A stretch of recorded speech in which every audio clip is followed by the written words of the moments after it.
The conversation with Alan McFarlane. I'm glad to be here and glad to have you along. Uh, as you can see, I'm operating from my backyard, my deck at the back of my house in beautiful North Minneapolis.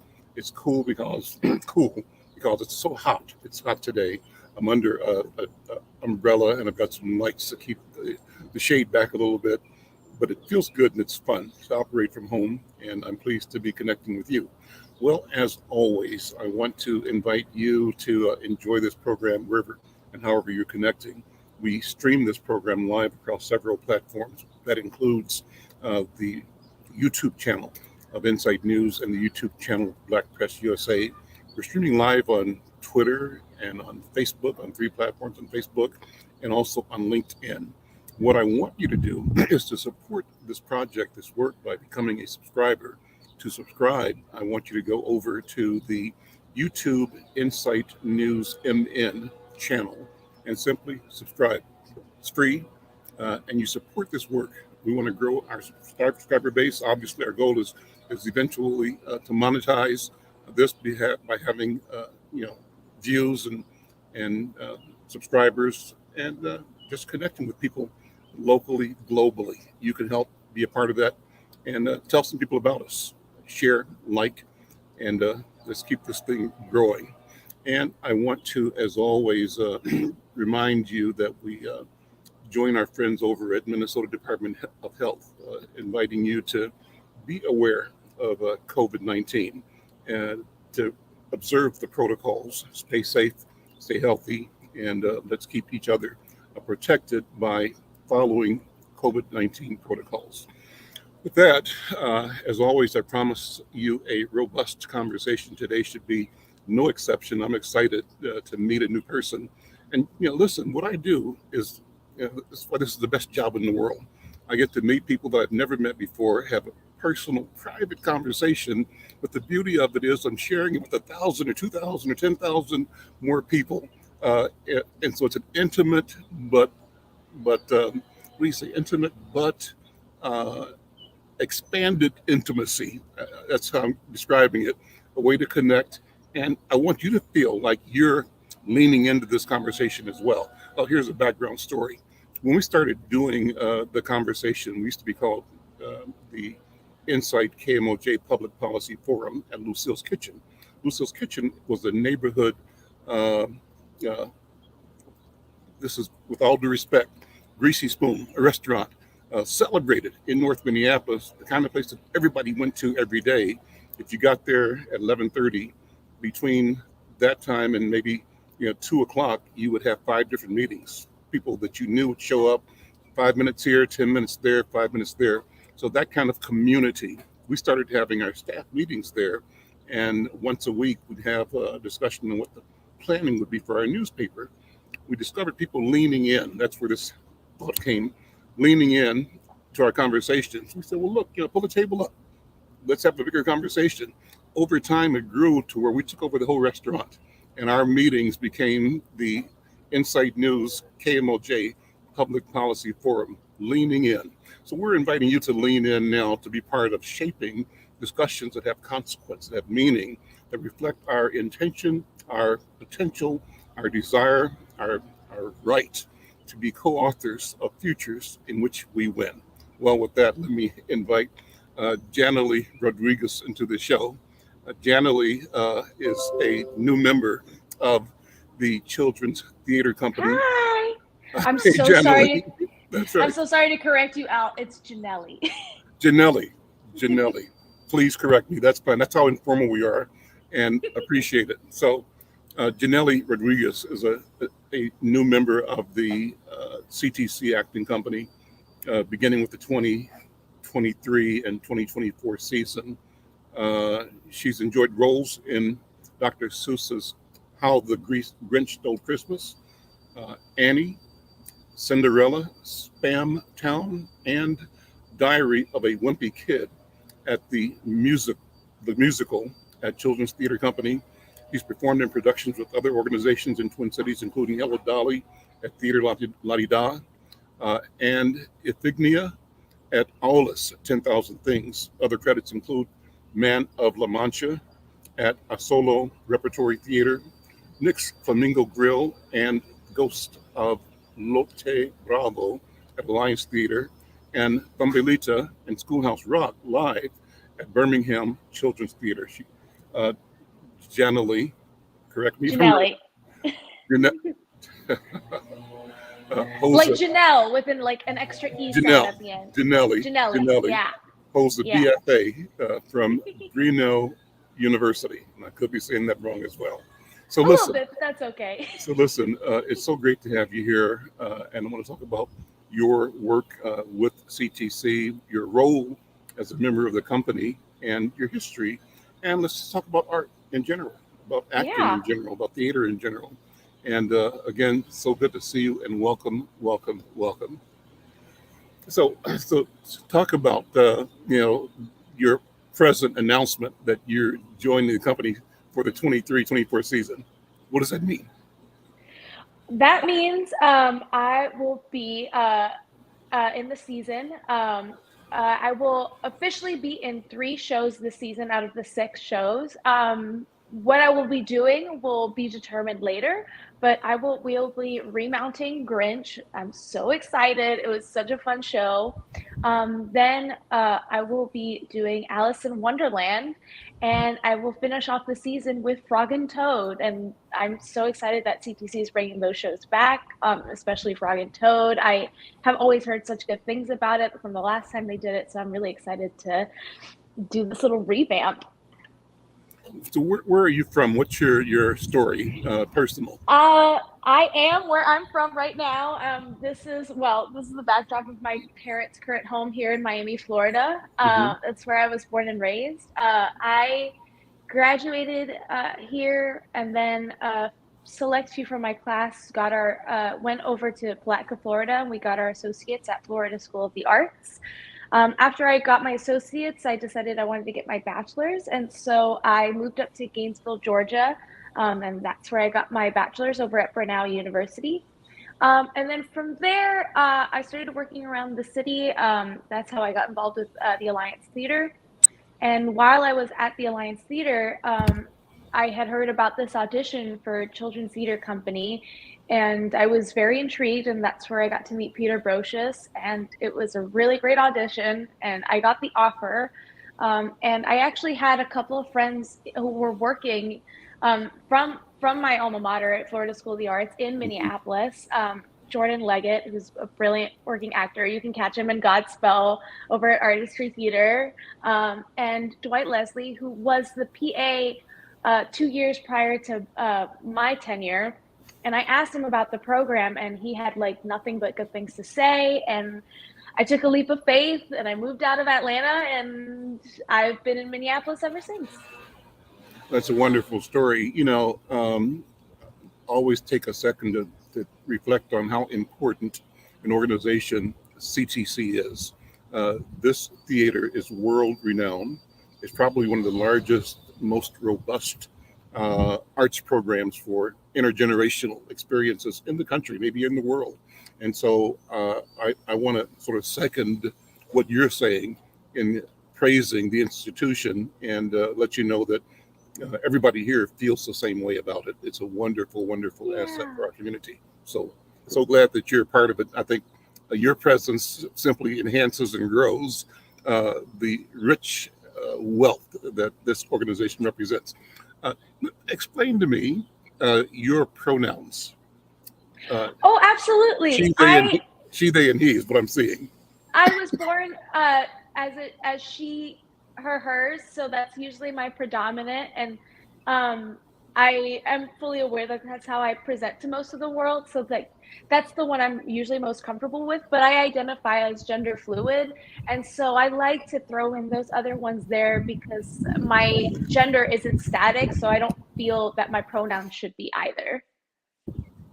Okay, talk about that. I'm curious, and I'm loving that you're free to talk about it, and that you allow me to talk about it, and that you state it in a way. And I think the mission for me is to educate, so that Al McFarlane is smarter, knows more, and understands more, and is a better human being for having the knowledge, and certainly your courage and your strength and your conviction and confidence in who you are is what we should all expect of each other, I think. Yeah. What do you think? Oh, I think that totally. I mean, we can't learn unless we have conversations, you know? Okay, okay. So let's go to the question of art and culture. And I'll be jumping around in the conversation, and you're welcome to move the conversation wherever you want to as well. Yeah. Okay. So I ask people all the time about, uh, what brought you into the theater? When did the flash bulb go off in your head to say, you know what, this is who I am, what I'm going to be doing? Or did it happen like that for you?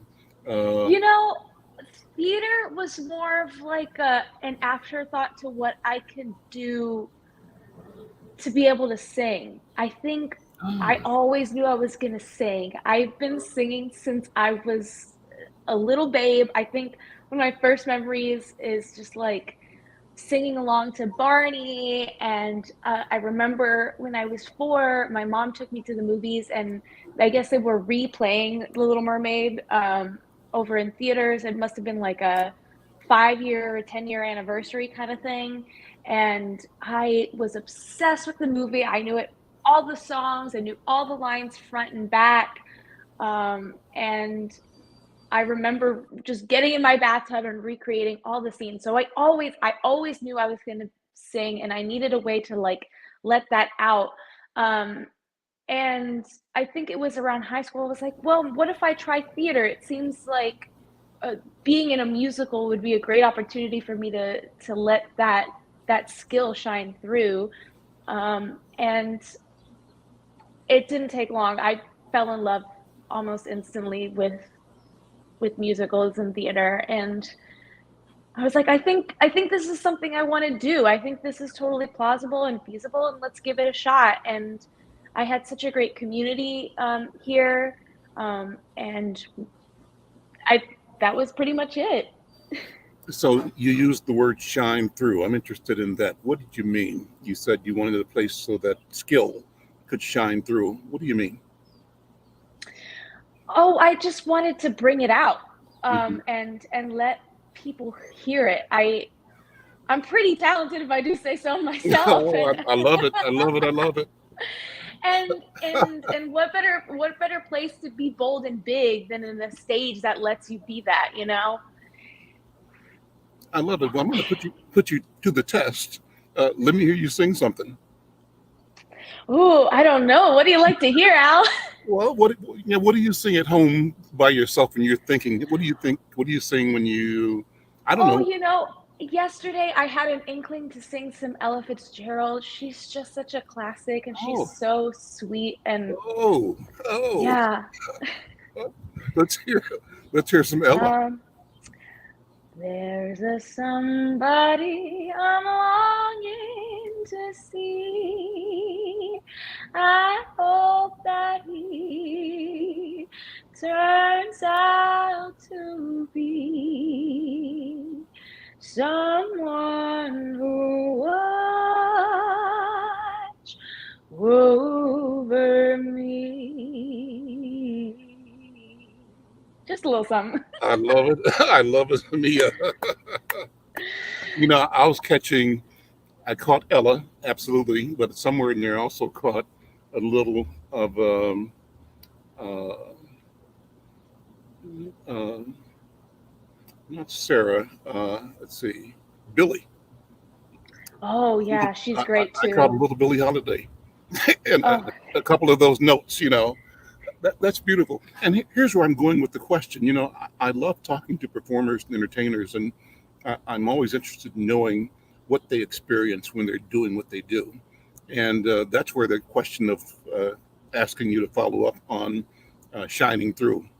And the premise of my yeah, question is that uh, the artists I talk to, in a sense, demonstrate, reflect, talk about this transformative experience that they are part of, that they are both delivering something, but the something, well, but they're experiencing it as it's happening. So, I mean, they originated on the one hand because it's their voice, their yeah, acting, their presence, but at the same time, something bigger and eternal is happening that they are hmm, aware of. Is that a good yeah, question for you? Is that a good observation? Is it a good yeah. question? Yeah. Sometimes it's not always the case, especially when there's things that don't click, like maybe a very hefty monologue that you just can't quite remember, or maybe a really big note that always makes you nervous. Sometimes it's really hard to let go. Sometimes you're just so ultra focused on it, um, which is great. We always want to be at least semi-aware of what we're doing so that nothing goes wrong. Everyone feels safe. But in those moments where you've done it enough that you can fully just like let go and immerse is a crazy experience. It's almost like an out of body experience, Mm-hmm. because you just let go of that sense of self and you just become and it doesn't always last forever, sometimes it's just like a brief flash in the pan, Right. but when it's there, it's so incredible. You can see somebody's whole life in like an instant. It's crazy. I love that. I love that. And you've described what I see. I call myself an expert witness. I'm in the audience, right? And I become a member of the audience with the desire, the hope to experience those precious moments because I know they exist. And I know that the work of the artist is to be the conduit for something that's eternal. And through the artist, uh, the community becomes community. People that don't know each other have a shared experience that bonds them and binds them in ways that make them different from when they walked into the event or the performance. And I think memorable performances do that to audiences. And you're confirming that you, the artist, understand it and know it. That there's both Yeah. a desire and an intent, but it also is something that is phenomenal for you as well as it happens. Is that Oh correct? yeah. Yo, that's super correct. Tell me about your family. Where you're born in Miami, right? Uh, Yeah. who is the Rodriguez family? What's your history, your heritage, your lineage? Well, I'm first generation American, so I am the child of two immigrants. My mom is from Guatemala, and so are my four half sisters, one of whom just became a resident this past October. She moved here in November, so we're really excited to have her. And my dad is from Havana, Cuba, and that's where my grandma is right now. And they both met when I think a few years after they both moved here. I want to say they met around the 80s, late 80s. And yeah, they got married in the 90s, and then they had me, and they've been here ever since. Pues dígame, ¿has visitado a Cuba? ¿Conoce a Cuba? Sí, visité a Cuba este octubre para el cumpleaños de mi abuela, y le canté con la banda de mariachi. Bueno, yo soy medio cubano. Mi padre es de Cuba, nació en Oriente, un pueblo que se llama San Luis, uh, Ah, cerca de Santiago de Cuba. No he ujú. visitado a Cuba, pero algún día quiero visitarla. Es bello, Mm, poquito pobre, claro. dependiendo dónde estás, Yeah, pero por mucha cultura y mucha belleza. bloqueade, right? The blockade, right? Por eso, por eso. No, That's no, all I'm gonna say about that. I know that's right. I know that's right. Well, listen, this is so wonderful. So good to meet you. My youngest brother lives in Miami. He teaches school and teaches Spanish actually Yay! in Miami. Y él se casó a una chica cubana como nosotros. Come Uh, on na- now. nació ella en este país, pero sus padres son de La Habana. Y Mhm. por eso tenemos una gran familia bilingual, bicultural, afrocubano, y por Ay, eso adoro eso. I y, love that. y lo que me gusta más en el mundo es la música de the Afro-Cuban All-Stars. ¿Lo conocen? Oh, I lost you for a second, I think. La música Oh, de... sorry, my No problem. My mom keeps Oh, calling me here we and she's go. not getting the hint. Sure, sure, sure, sure. Anyway, listen, this has been a wonderful conversation. So, where do people, when do we begin to see you coming up in productions at CTC? What's your upcoming? You can see me in starting in productions. I believe Grinch will be open in November. Uh-huh. And will be open through the holiday season. Okay. So you can catch me on Grinch uh during Christmas, during New Year's, Super. during Thanksgiving. Do you sing otherwise? Do you do any band work or performance or concert work as well? I think that would be my next goal. That and voice acting would are two of my major goals, just to just do some of my own music Mhm. and just like be out there would be fantastic. But we'll see what the future holds. Okay, okay. Well, listen, I have so enjoyed meeting you, and thank you for just sharing your energy, your spirit, and your words, your thoughts. I am looking forward to seeing you at CTC and hearing you. I want to hear more of the voice. I love it that you are so bold, and it's beautiful when the boldness simply represents the truth. You said you're good, and guess what? You're good. Well, That's I a big, wouldn't lie to you out. I know you wouldn't, and you did not, and you Yo have no not. soy mentirosa. Ah, claro, claro. Mucho gusto en conocerle. Favor de decir hello to Peter Mucho Grocius. gusto. Yeah, y cuando viene al Twin Cities, debemos almorzar. Por supuesto. Okay, bueno, bueno. Thank you so much, Thank you, Al. I and we'll see you appreciate next you. time. Take care. Alrighty. Bye. Well, bye bye. What a wonderful conversation. So I was saying to my friend, my new friend, that my dad is from Cuba, and that I present myself as Afro-Cuban or half-Cuban.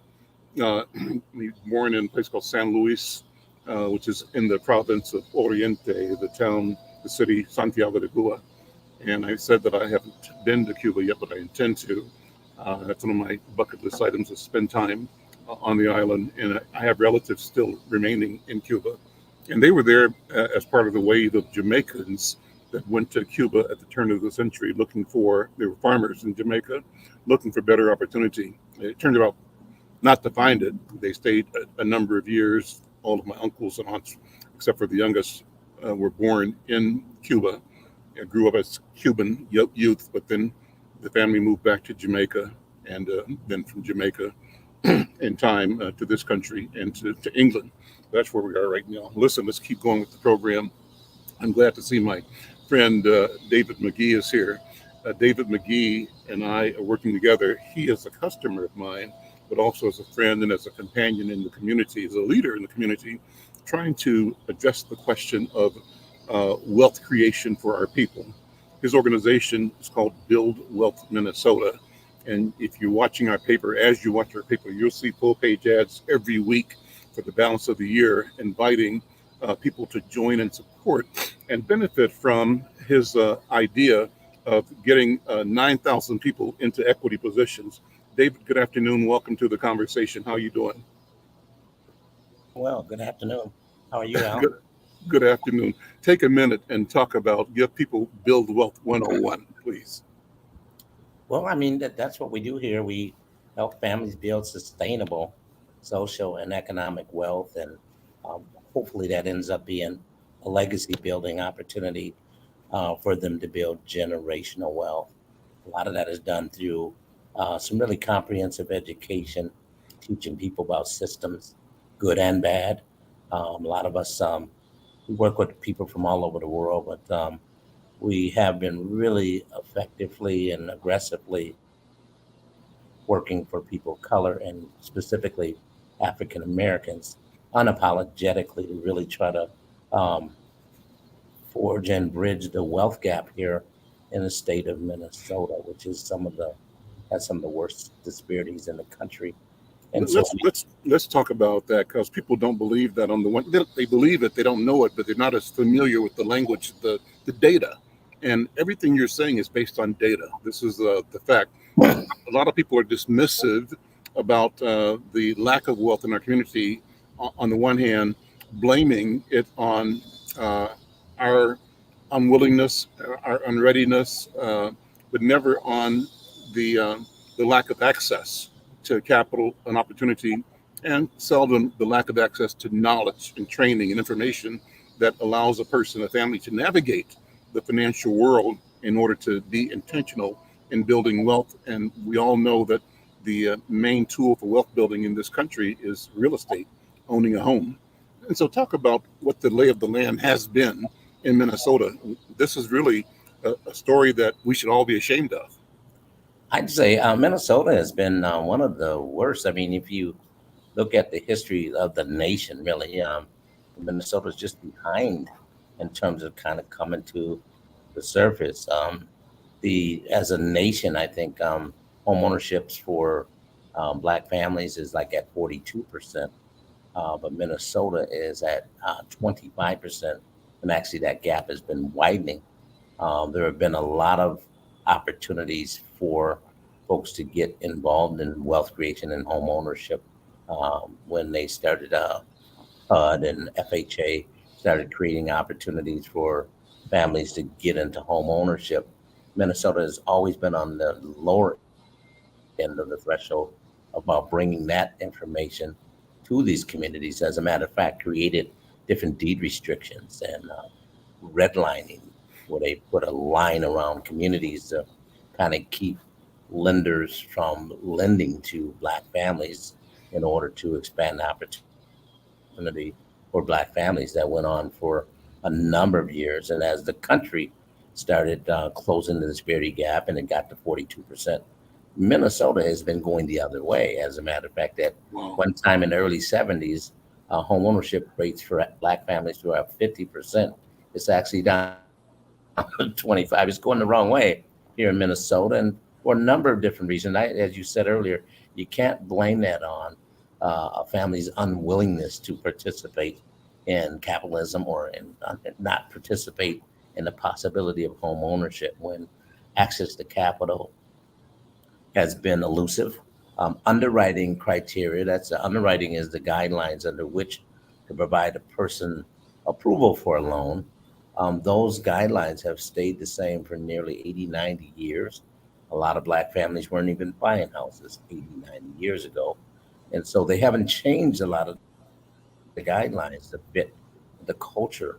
If you have families that have been preyed upon and using high cost financial products and services, then you have to take into consideration some of the damage that's done in terms of those families having equity, having any kind of down payment, having picking the right tools. Some of those bad products got people into marginal credit that was caused by some of those earlier products that their families have gotten into. Instead of barter systems, they were always in different kinds of credit systems from different types of creditors that kept them behind or paying very exorbitant prices for money and goods and services, which made it difficult. And then not knowing the systems of underwriting and or the systems of lending, how to navigate that. And if underwriters were discriminatory, you'd just be out. You'd be out. Several major banks Mm-hmm. here in the Twin Cities have footprints, Wells Fargo, US Bank, and some others. Wells Fargo has been number one in providing mortgages across the world, the number one residential mortgage provider around the world. However, here in Minnesota, we have some of the worst disparities. And so I'm an underwriter, and my background is in banking. Got 40 years of banking.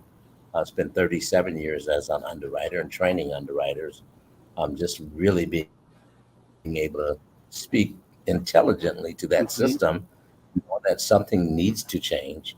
And there are some lenders that are starting to get into special purpose credit opportunities where they're taking a different cultural approach to allowing families to access capital. It's starting to happen now.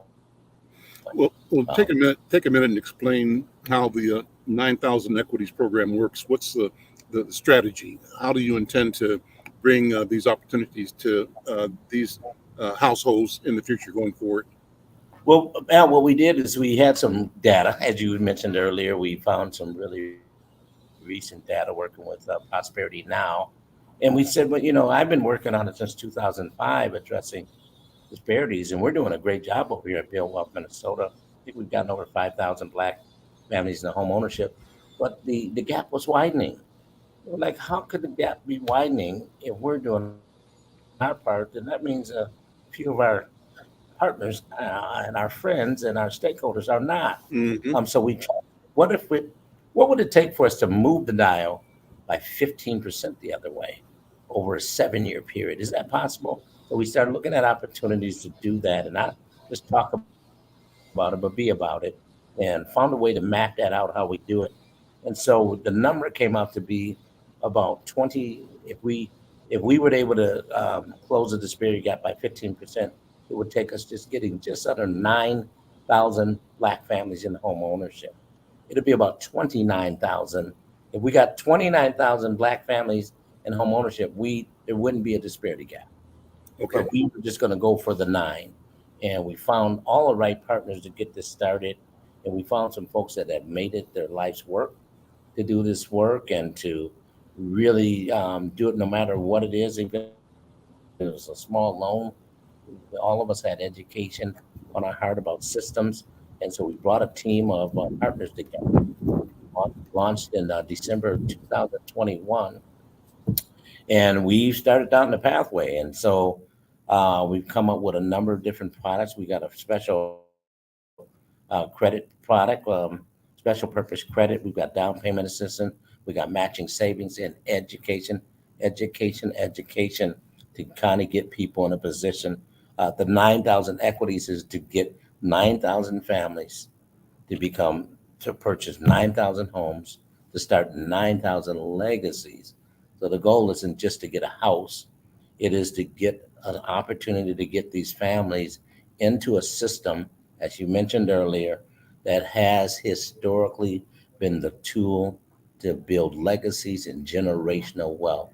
And that's the strategy of what we're doing. And we're doing it through a lot of education and really trying to get people prepared to do it. We've been working with multiple generations where we've got the grandmother, the daughter, and the granddaughter.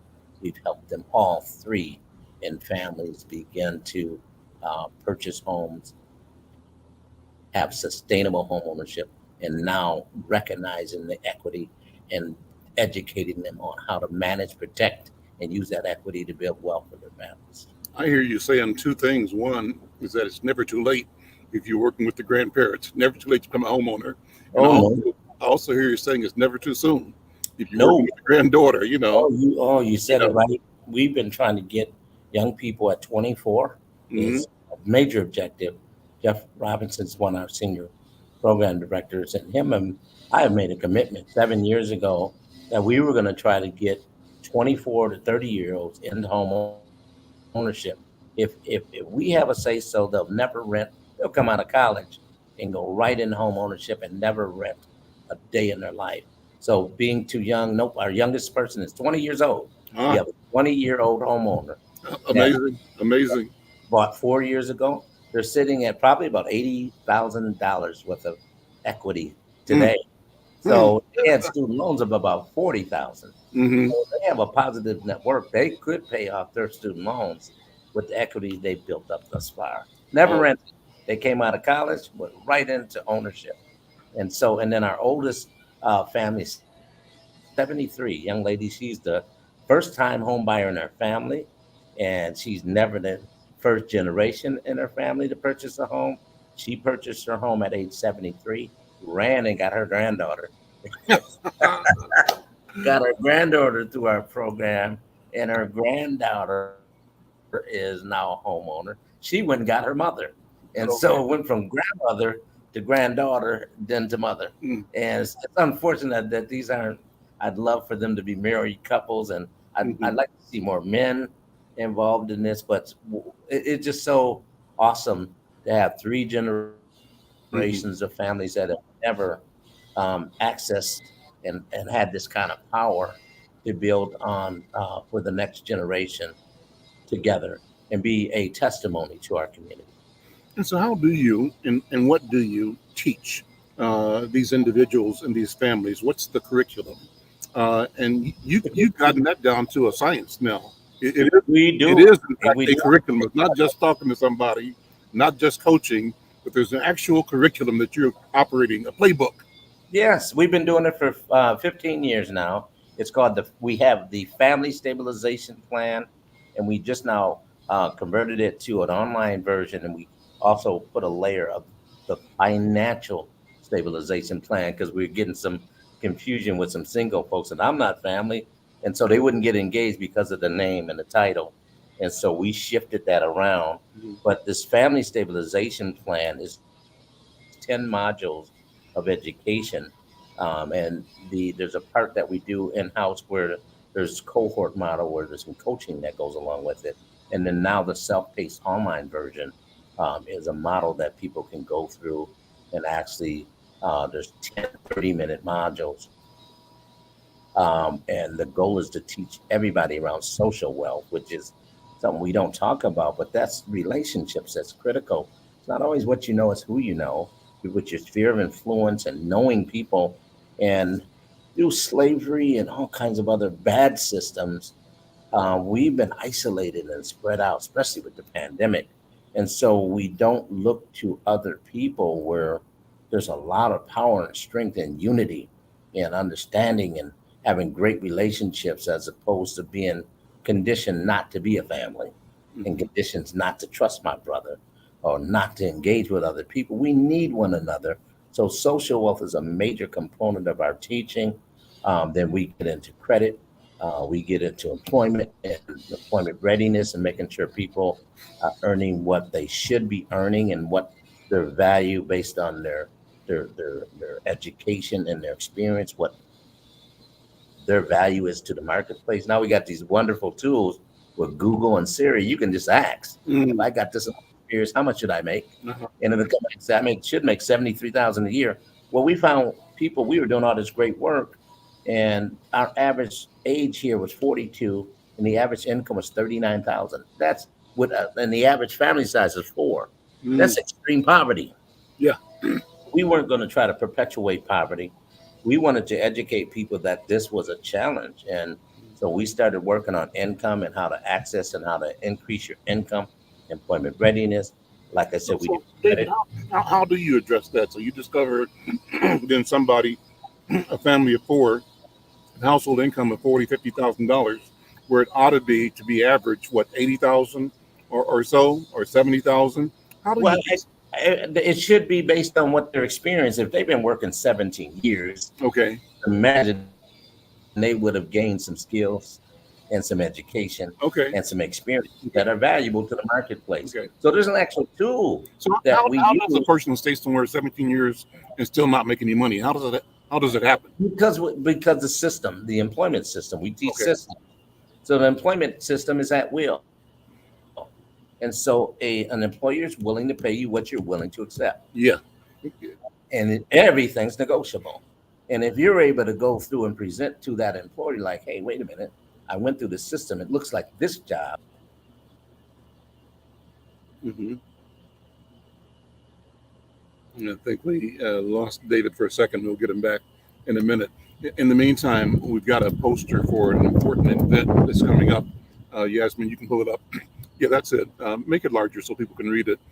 This event is coming up in a couple of days. I'll ask David to talk about it. And it's a expo. It's going to be June 24th, a couple of days from now this weekend. And it's one door to home ownership expo. And the premise and the promise is that the time to buy a home is now. And it warns you that interest rates and prices are both on the rise. So Build Wealth reaffirms its commitment to helping 9,000 Black families with everything they need to own a home. And the everything includes things like financial education, like credit review, like how to pre-qualify for buying a home, how to meet realtors, how to understand and navigate without trepidation the closing pro- process, and finally, how to get the keys to your home. That's a wonderful thing. And again, this is showing a number of the stakeholders that he's been able to bring together. Make it larger again, please, if you would, Yasmin. I want to give credit to the partners in doing this. And the partners include, Bremer Bank, Stair Step Foundation. Um, I think that's United. I need to have it enlarged. But David's back now. David, I was listening and giving credit to the partners in the upcoming event on the 24th. But why don't you give them, mention them so they get credit and people know what role they play in supporting this work in this particular event. Wow, thank you. I don't know how I got kicked out of there, but anyway, Model Cities from St. Paul. We also have His Works United, Mm-hmm. and Babington Mm-hmm. and Stair Step Foundation. They're all together with about 110 churches that are involved. The Black Women's Wealth Alliance, uh, Aurora St. Anthony, NDC, NARAB. It's the National Association of Real Estate Brokers, the Black component. National Realty Guild, Bremer Bank, as you mentioned, Banneker Realty with Henry Rucker over there, and Signature Group, Trey Adams and his team, and Diamond Levy with the Diamond Elite Realty Group. Urban Homeworks has came on as a partner. Habitat for Humanity has come on as a partner, and I mentioned Stair Step. The Fraser Group with Shauna Fraser, you've had her on your show. Mm-hmm. Mm-hmm. She'll be coming back. Merle's Realty, husband and wife team and family have an awesome realty company that they've been doing. The Minnesota Home Ownership Center has also recently joined, and Build Wealth Minnesota, of course. All have been. These are the initial partners. We plan on bringing on more, but as of right now, these are the 16 partners that have started and launched this, and we've gotten over 500 plus families as homeowners already. I think we're probably up to 700 or 800 already, and maybe 1,000 people in the pipeline that are heading towards that 9,000 that we talked about by 2028. So this event is happening in your building, right, on It Saturday? is. It is. Yeah, one door. We're calling it one door, so you don't have to go all over town. One door to home ownership. We're going to make sure that, as we did with our Black Men's Legacy, Expo that we were at, that we're going to take away every excuse you have not to get into home ownership. And so we're going to have folks that are there talking about financial education. They're going to review your credit if you need to, pre-qual.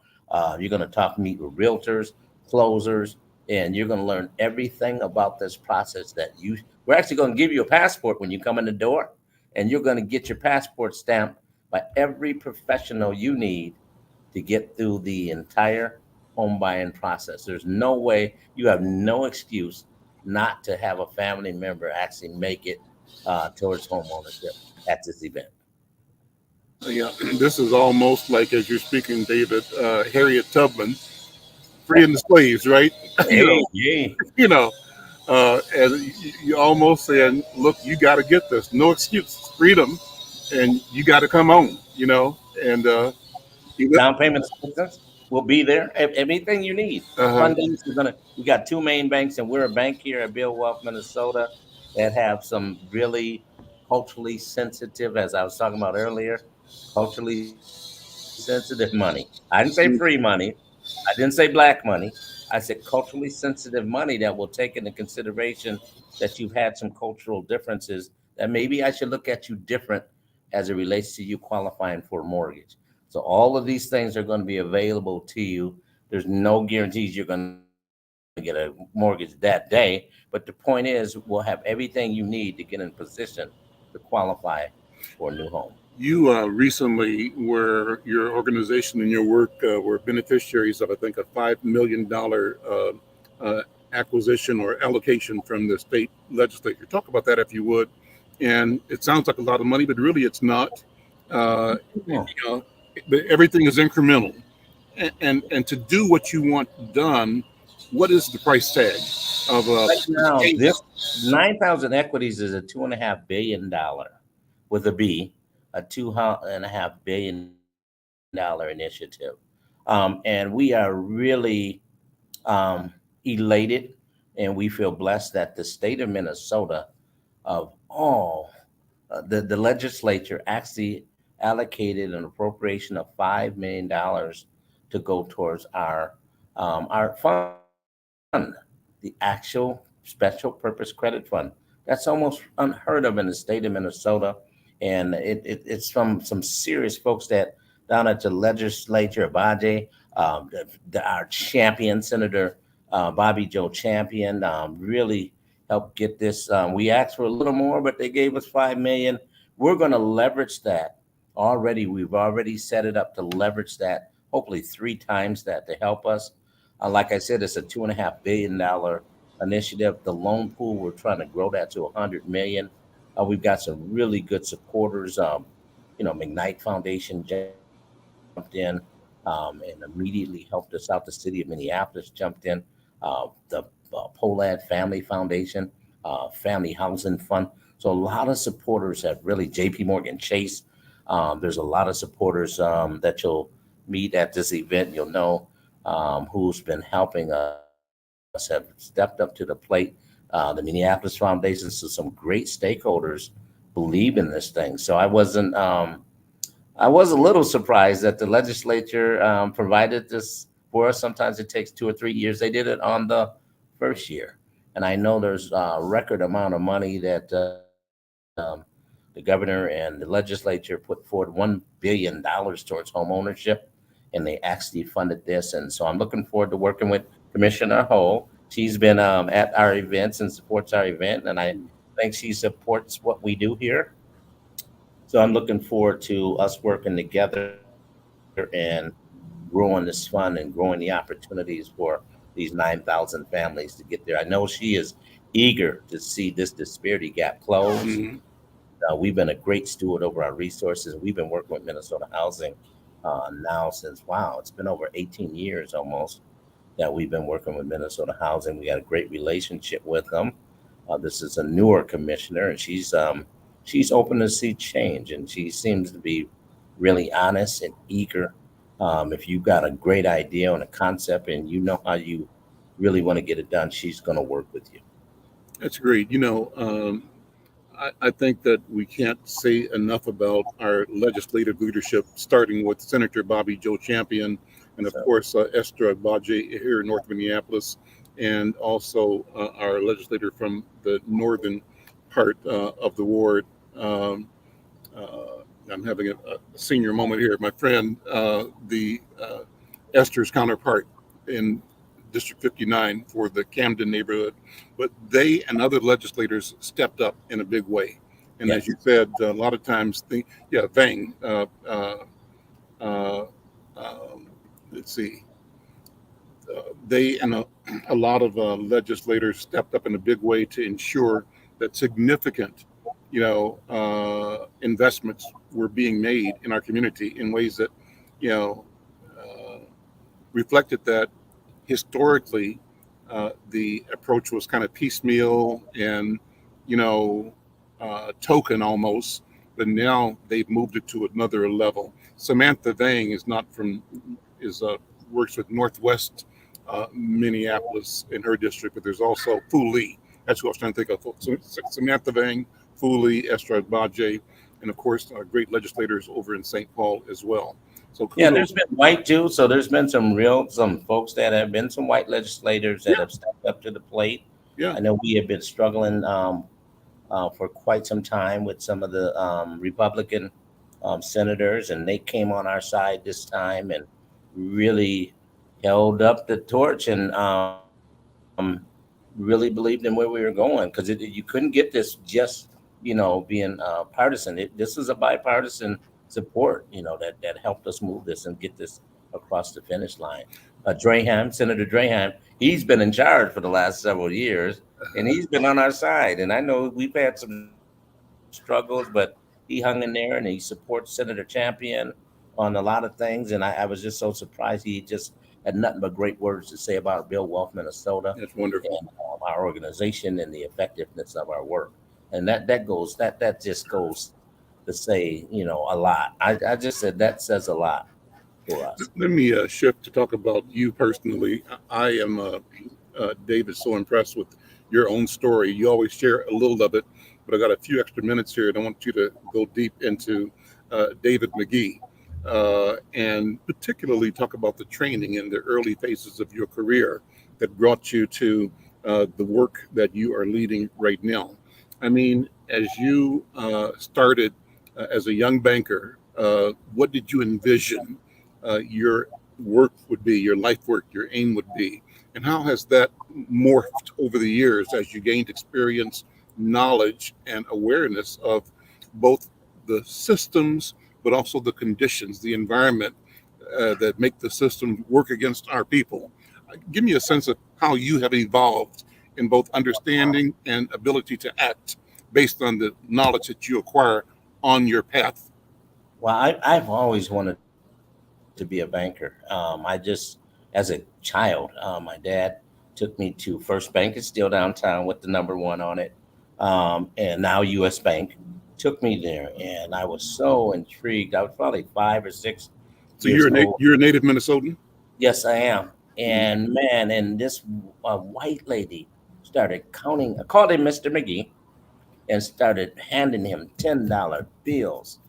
And I was so intrigued. And we sat at her desk and called him Mr. McGee, and began to teach him, tell him about different opportunities. And we then we went across the street, and there was a national American National Bank Hmm. was the first bank downtown St. Paul that had a drive-through teller. Right. The white building. Yep, Yeah. you know it. Yeah. Yeah, So sure. I know the building. Yeah. we drove to the teller, and a lady, Miss Johnson, Mark Johnson, and his mom went to church with us. She was working back there as a teller, and man, as a little kid, that just said, "I want to be that." Mm. Never, man, I used to beat my dad playing Monopoly, and it's never left me. I've always wanted to be a banker. I went to business school, business administration, and I got out and I got a job at Northwestern National Bank. Where'd you go to Then, school? Where'd you go to school? then went to Norwest, now Wells Fargo, and I started that in '82. So I've been in banking just in September 40 years. Hmm. I spent my career in banking. I've audited banks. I've done mortgage-backed securities with Wall Street firms, and I've been involved in training and underwriting, and been in banking everything besides owning one. And I have never been a teller or proof operator, but for the most part, I have had every position that bank has to offer, and I've always desired to be and own my own bank.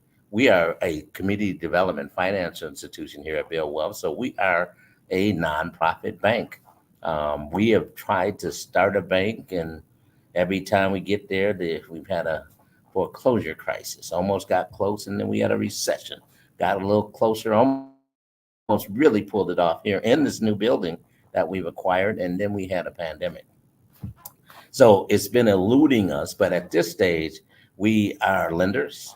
We loan money, and we provide residential mortgages. We provide consumer mortgages and consumer loans to help people that are in high cost loans and the lower cost loans. So we're doing everything that a bank does. We're just a nonprofit bank, but it has been my desire, and it's still my desire, to own my own bank someday. And we're close enough now that we've acquired this building. It used to be a challenge that all money ain't good money. And some of the reasons we didn't become a bank is because we were using other people's money. And I'm just glad that God showed us that it wasn't the time and the season for us, because we would have been working for some folks that may have been not the greatest folks to work for. And would it have been my bank, or would it have been theirs? Hmm. Now we're in the position, technically, to probably acquire our own bank soon. And it's still a dream of mine to own my own bank here. I don't want to just have a black bank. I want to have a bank For the that community. Yeah. provides For the great. marketplace. Yeah. Oh, yes, sir. Yeah. We're a community development. I want the CDFI to be aligned with our bank, because the CDFI allows us to do some of those out of pocket type of things that helps us still help our community. Hmm. But a bank is a bank is a bank. A bank sells money, Yeah. and a bank manages risk well, and is a good steward over its resources, and becomes the provision for visions. And that's what banks do. And so that's what I desire, and that's what I do every day. And I'm looking forward to seeing that dream come to reality. In the meantime, as a CDFI, I'm loving what I do.